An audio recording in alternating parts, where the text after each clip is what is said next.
ең последний намаз қандай бұндай мүмкіншілік болмайды десең, сонда кішкене болса да берілу дұрыс болады.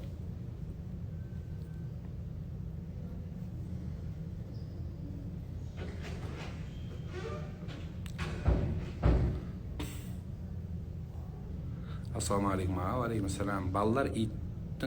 Балаларға иттің майын беру харам ба дейді.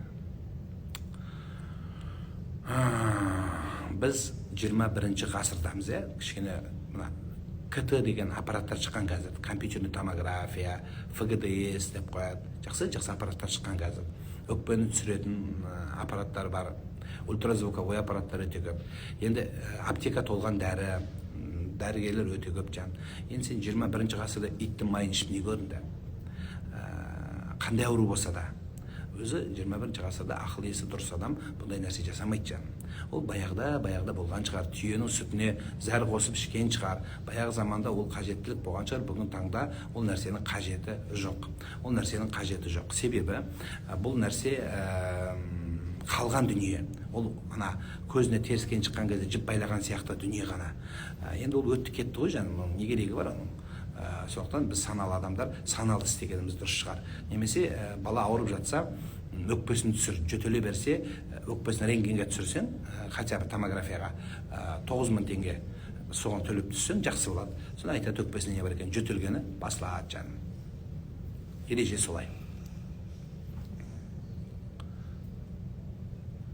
Күйеу баланың ата-енесінің алдында міндеті бар ма дейді. Бар.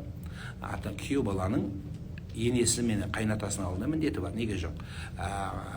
Келіннің қайнатасының алдында міндеті болған сияқты, күйеу баланың да қайнатаның алдында міндеті болады.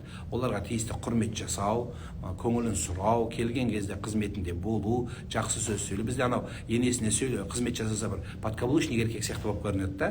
Ол туралы мен талай айтқам. Өзі әке-шешесіне қызмет етсін деп әйелден талап етсең, сен де сол нәрсеге қызмет етуге міндетті боласыз. Таяқтың екі ұшы болады жаным. Қазақ дәстүрінде де бар нәрсе. Таалламакум.